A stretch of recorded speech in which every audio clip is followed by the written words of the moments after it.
Ladies and gentlemen, my name is Chris with C-Fresh Gaming, and in this one, we got the all-knowing Gideon build. This thing packs quite the punch, and honestly, the sleeper weapon that we're using can carry you through the game itself. You got an insane variety of spells at your disposal, and this one was a real fun one to make. Let's get into it.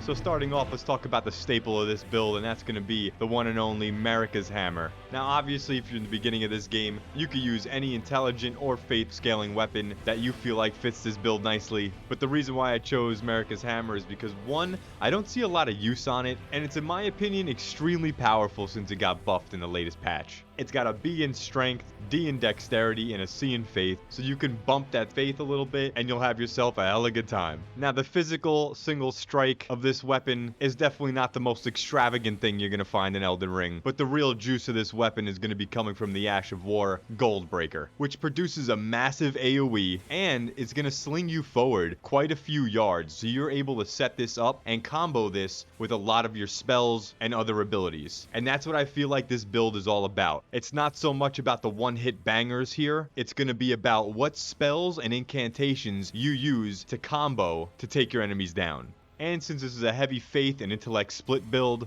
this weapon's going to produce a serious punch and keeping you lightweight, letting you carry what I chose is the Erdtree Seal and the Academy Glintstone Staff. So the Erdtree Seal, you're only going to want to start rocking this when you get to about 70 faith, so it's definitely more of an end game thing, but I'll show you where to get it here in a second. But anything before that, I would just go with the Finger Seal, so that's one of the earliest ones you could find in the game. We're also going to be going with the Academy Glintstone Staff, which is just an overall great staff. I don't min-max this stuff too much, but feel free to take a look around for what works for you best. But it has an S in intellect, and it does the job for me and this build just fine. And in case you guys are interested, the location to the Erdtree Seal is going to be in Volcano Manor, and you can just follow my pathing here on screen to get this item.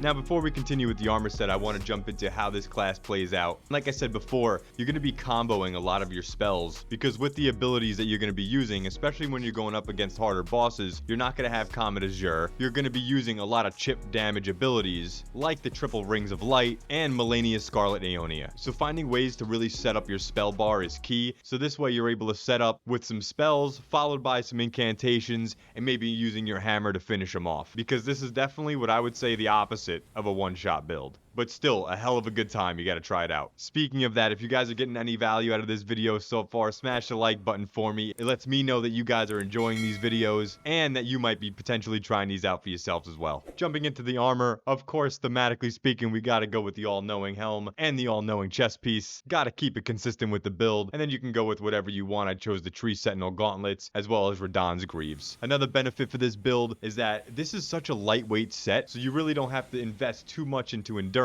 other than the fact that you're going to want a little bit more stamina to continuously cast your spells. Moving on from that, talking about the talismans, we got ourselves Marika's Sword Seal, which is literally increasing all the important stuff that we need in this build, from mana, passively raising our intelligence, as well as most importantly faith, and we could do without the arcane, but you can't have it all, so that's fine. I'm going with the Two-Finger Heirloom, of course raising the faith damage, and then I chose to go with the Dragon Crest Great Shield Talisman, because with this armor set, yes, you do have that above 50 poise, but I feel like you're taking quite a large amount of physical damage when you're taking hits. So this is what I found after playing this build for a while helps me the most, but I would consider swapping this out with maybe something that increases your intelligence, or the Faithful Canvas Talisman, raising your potency of your incantations even further. We have the Graven Moss Talisman, greatly increasing the potency of our sorceries. So really for this slot, to each its own. That one's up to you. It's a total flex spot, so choose what fits your playstyle the best.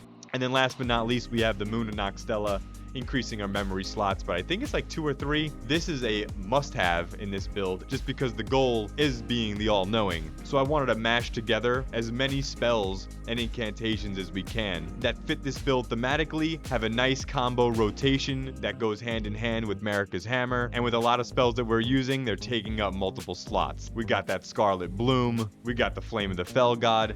There's definitely some slots going to be taken up with this build, but that's what makes it so much fun and what it is. is. And for the location of the legendary talisman, Marika's Sword Seal, you're going to start off in the prayer room site of grace. Just follow the pathing on screen and that'll lead you in the right direction. But just a heads up, when dropping down to this section here, the enemies down here are extremely lethal. So as soon as you get down here, I would just book it to the right hand side, and there's going to be a stone sword key required, and it's going to be sitting right there for you guys.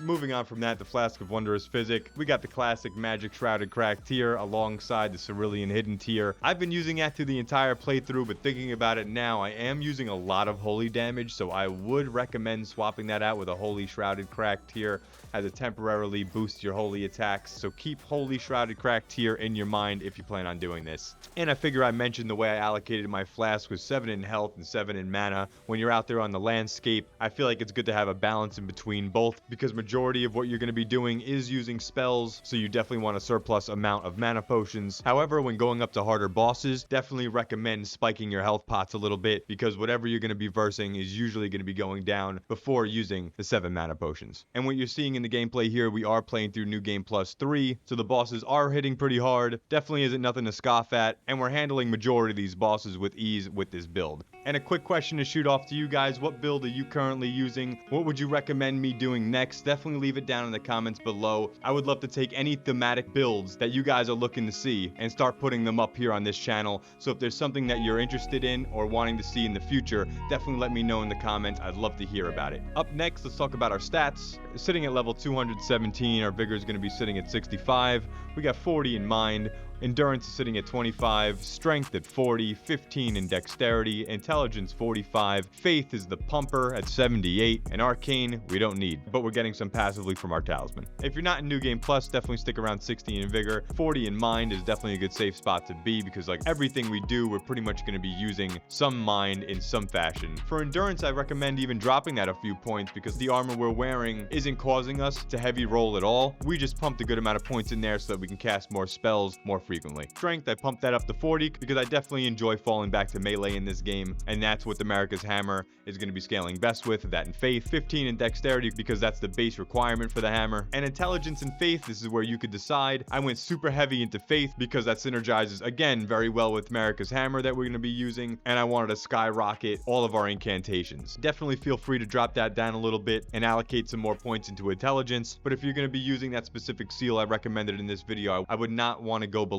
around 65 or 70, because then you're going to be losing the potency of that seal. Alright, so talking about the spells a bit, and what makes this build extremely fun is to mix and match spells and abilities that fit your theme or your playstyle perfectly. But for me specifically, I always go with the Great Blade Phalanx. It's a great way to start a battle, followed up by the Great Glintstone Shard. Does a bit more damage than the standard Glintstone Pebble, and since we're sitting around 40 mana, it's not really going to be affecting us that much with the increased FP cost sitting at 12. Next up, and the main ability for me personally, was the Triple Rings of Light. It's an absolute beautiful spell, and I was looking to use this as my main source of damage. I also choose to use the Black Blade ability to start off any boss fights with that very nice debuff, and I usually follow that up with the Scarlet Aeonia, giving pretty decent damage and applying another debuff on top of it. The only downside to this spell is that you're really locked into an animation for quite some time, so I would absolutely expect to take a hit when using it. I'm also going to be using the Lightning Spear just to give another quick option for range DPS, and then last but not least, we have the Flame of Frenzy AoE, and it's extremely deadly whether you're versing mobs or just running around the landscape. My final thoughts on this build is I encourage you to find a mix of spells and incantations